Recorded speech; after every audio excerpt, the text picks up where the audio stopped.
Hai,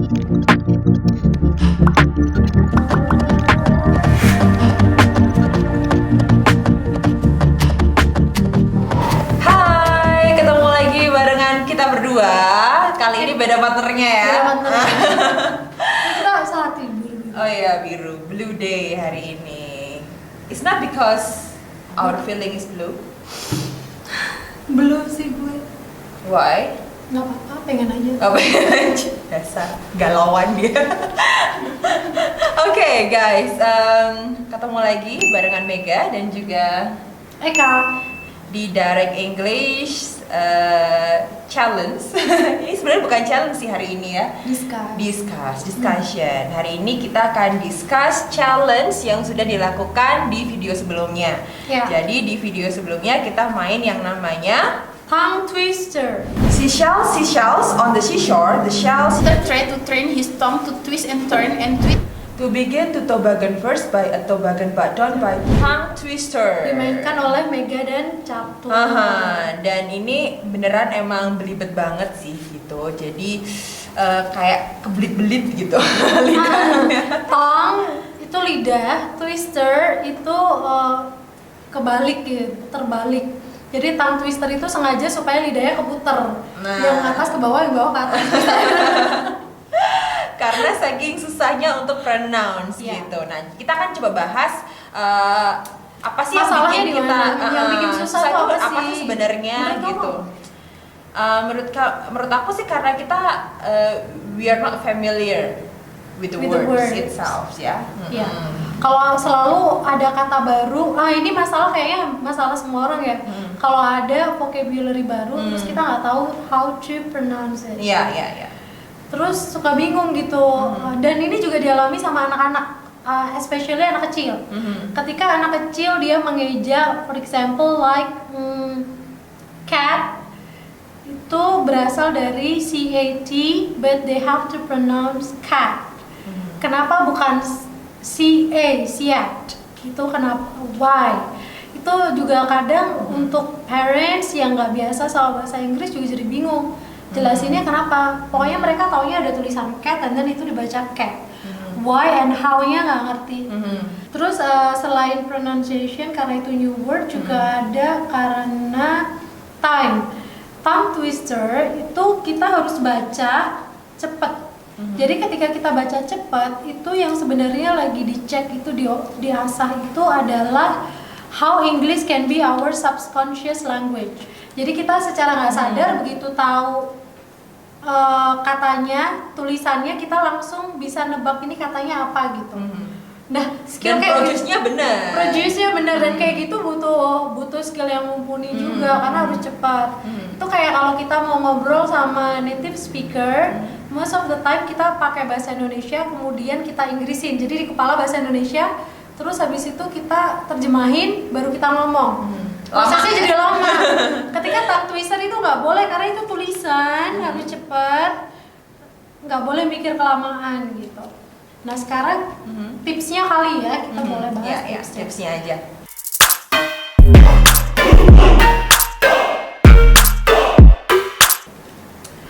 Mungkin yang bisa dipelajari ketika kita mau mempelajari how to pronounce better adalah pelajari namanya phonics. Jadi dalam bahasa Inggris itu ada phonics, ada alfabet, ada phonics. Suara dari masing-masing huruf. Jadi kayak tadi misalnya ada kata wrist, pergelangan itu tulisannya W or IST.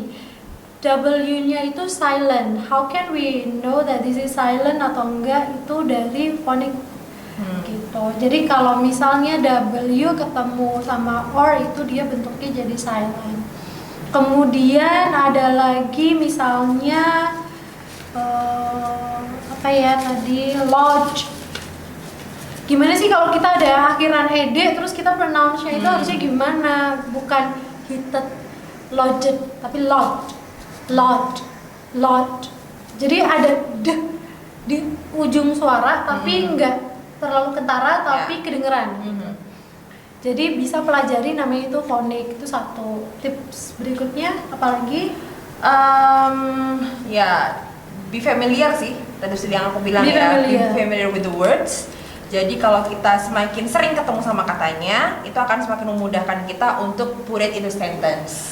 Berarti listening juga penting Iya, ya. betul, listening.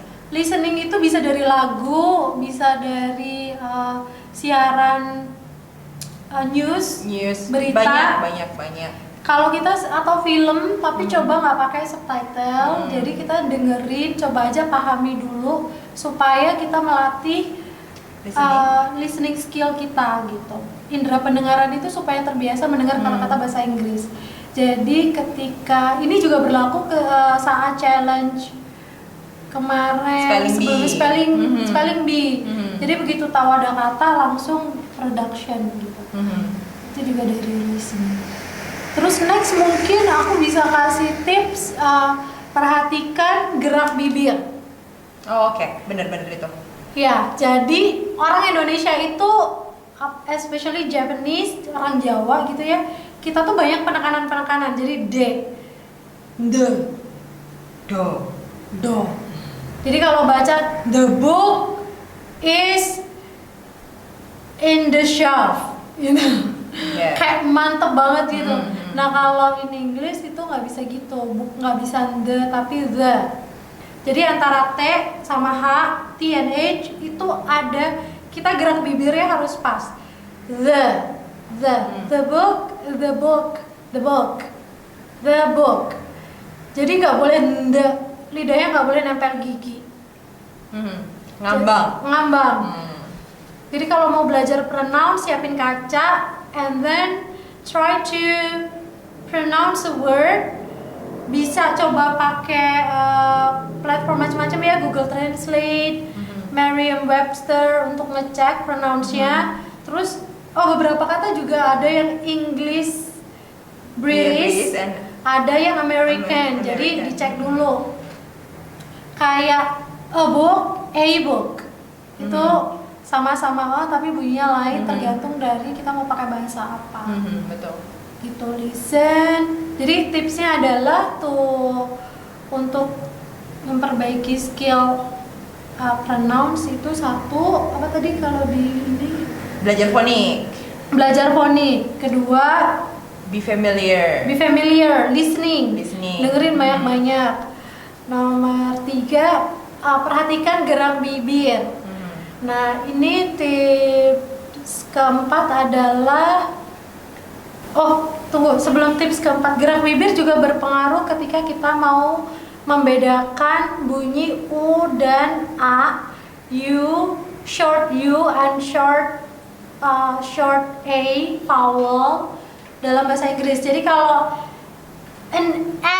itu 3 jari sesungguhnya harus masuk. Semut, Kalau gimana kalau sheep itu bibirnya panjang. Jadi kalau kan kadang orang namanya sama sheep atau pen sama an. I have a pen,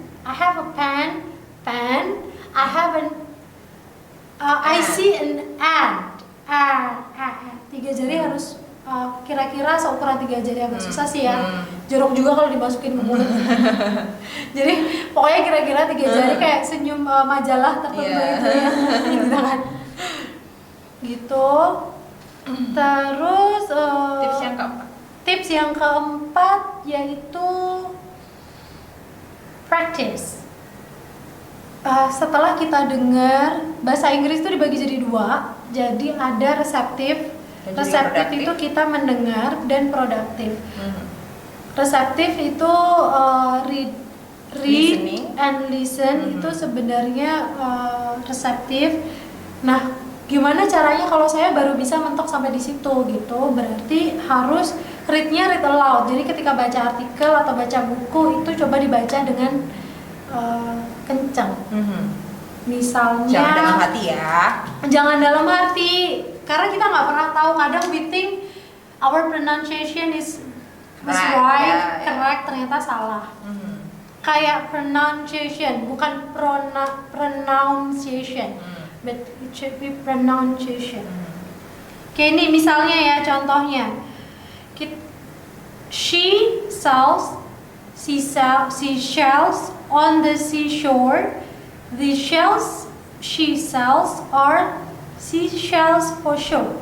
Jadi kata she kan ada SHE kemudian untuk she, kemudian SELLS untuk sells. Jadi bunyi S-nya lain. Kalau ada H itu harus ada keluarga. Jadi kita harus semacam sedikit whistle. Iya. Ada mendesisnya dikit. Kayak ular. Mendiam whistle. Oh iya benar. Shh. Ya kan mendesis kan? Iya. Thank. Ya, jadi she sells. Beda kan? She sells. She, jadi kayak shh.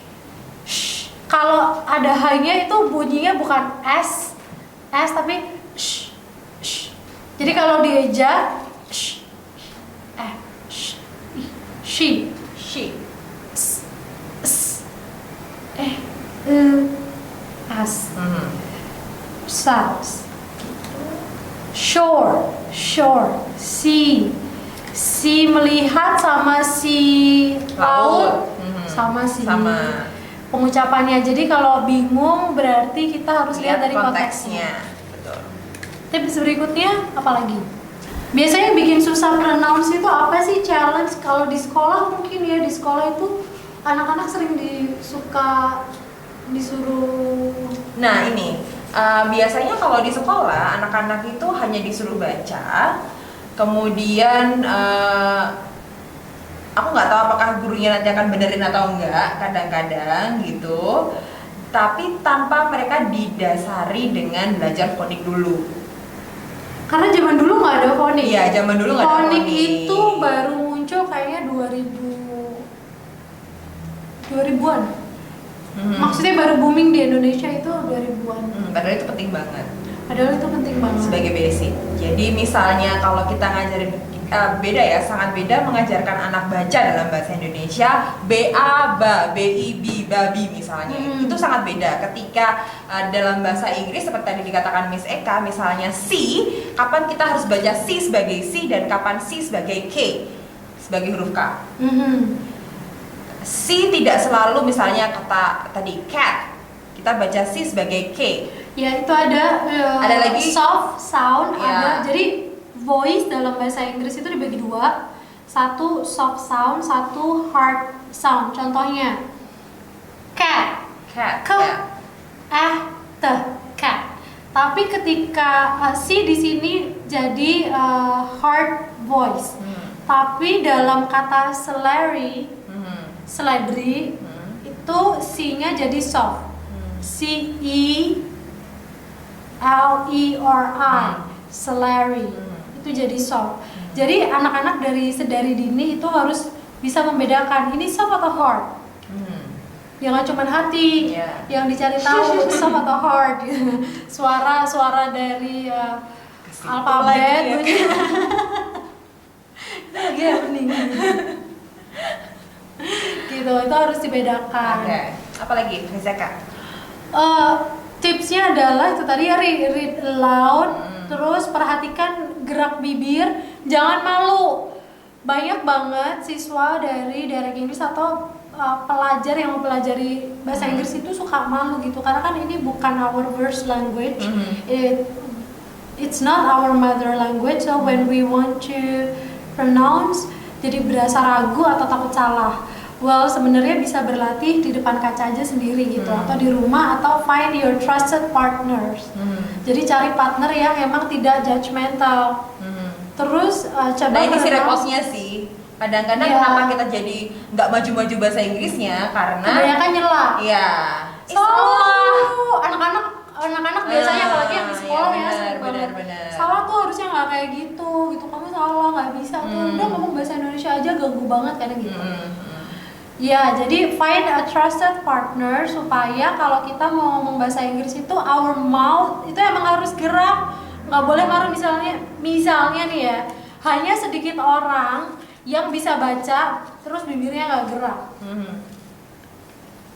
Amidst the mist and could trust whether Nggak Iya, jelas. nggak jelas. Amidst the mist and coldest frost, with Taurus. Jadi IAU itu senam muka juga penting loh. Jadi ketika kita membaca kata-kata dalam bahasa Inggris, make sure your mouth is exercising too, bergerak. Gitu. Jadi jangan malu kelihatan jelek, lebih malu lagi kalau Salah.